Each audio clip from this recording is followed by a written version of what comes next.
Yo, what's up, guys? What is going on? Welcome back. Hope y'all are doing well. Liverpool versus Nottingham Forest. Very unnecessary to be dropping points this way, and no wonder teams or a team like Manchester City end up winning the Premier League. And yet again, I think they're going to win the Premier League just because Liverpool, one of the candidates to be able to win the EPL, apart from Arsenal, you end up just screwing everything by by letting a team that hasn't beaten you in 50 something years beat you at home, of all places. You end up losing at home. How are you allowing this to happen? Because you had more possession, you had more opportunities, and yet that one play, that one clinical play, as soon as Elanga came in, I mean, he changed the whole system. He changed everything for Nottingham Forest. Because could this be a resurrection for Elanga? Should he go to Liverpool? Should he go to Manchester United? I'm sure some of these teams are eyeing him already, and I wouldn't be surprised because of games like these against Liverpool that he ends up going somewhere else. I don't know. Maybe it does work out. Maybe there's a Cinderella Man story in the midst.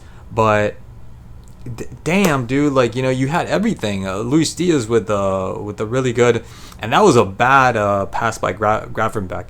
And that's the thing, there was no cohesion, no understanding from Liverpool players. Sometimes, a lot of times, especially on the counter, not connecting, not on the same page. And you see plays like that do not, that's the one thing that Manchester City do not do, right? And I hate to use Manchester City as the model, the template for teams like Liverpool, when Liverpool should be its own template, right? It should be its own exemplary. And you can't be messing up. You can't be just giving away passes like that. Like, not knowing, I thought you were gonna go for the ball, and I guess not.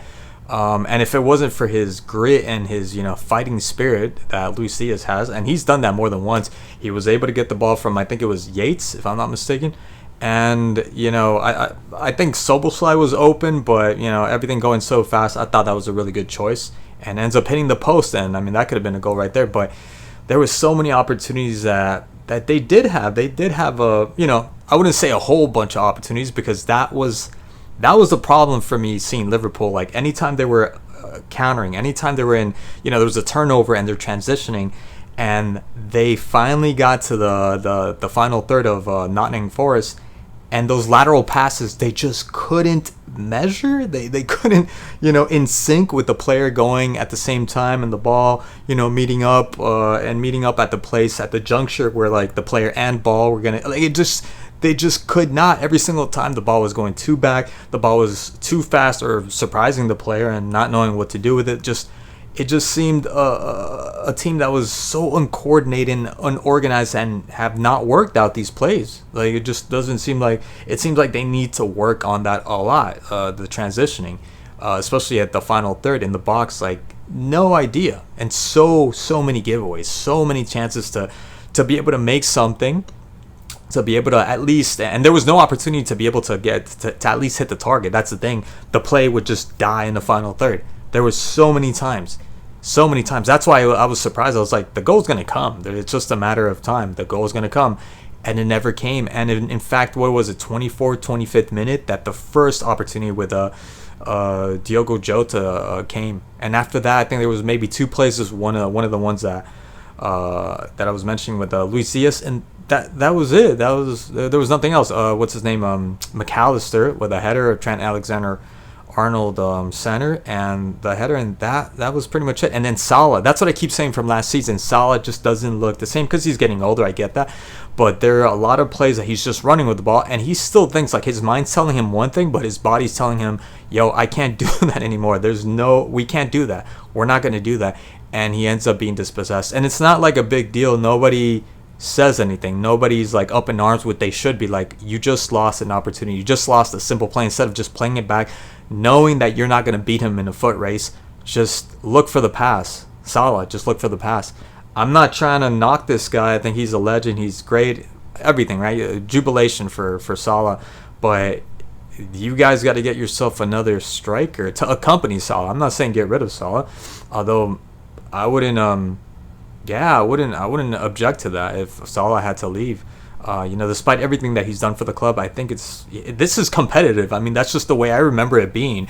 It doesn't matter who you were. If you're not efficient, if you're not And I know he's been the last 3 games, but as of last season, I just saw that it wasn't the same Salah as before, at least from the highlights that I used to watch, because I never really got to see him. But what makes you think the following season he's getting older? That's the premise of getting old, right? Like time goes by, you go forward and you get older, and he's just not the same. He's just not the same striker. And then Nunez comes in and didn't do anything. Who else came in?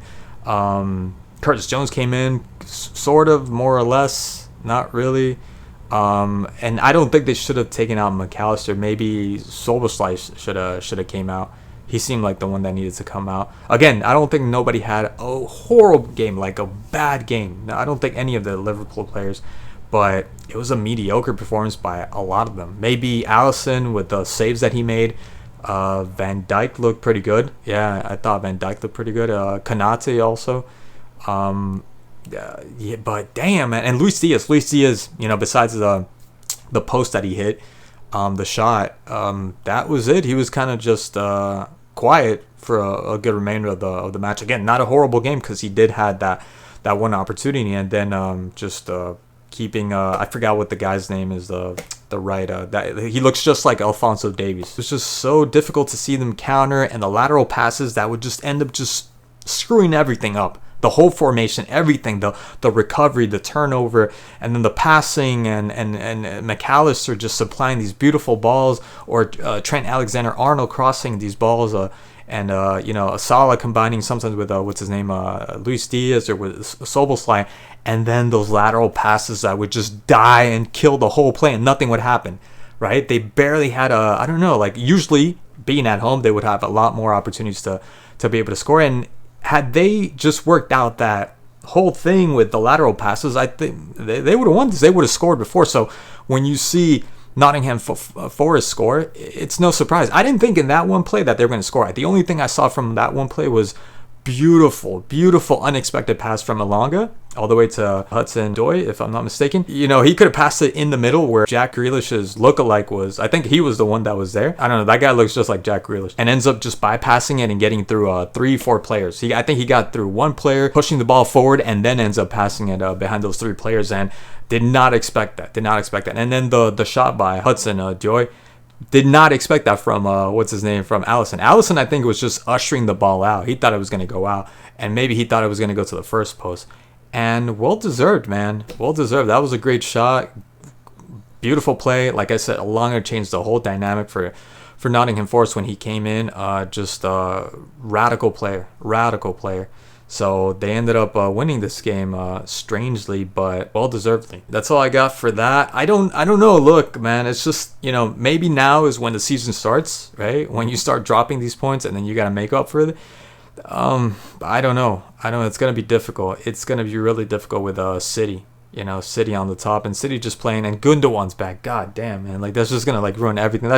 We're back again to just the same old nonsense, and I don't even know what's happening to Arsenal. I gave up with Arsenal. I don't really care about Arsenal. I am curious about tomorrow's game against Tottenham, but yeah, man, just somebody else win it. Even if it's Arsenal at this point, somebody else win it. Anyways, guys, thank you so much for watching as always, and I'll catch you guys in the next one. Peace.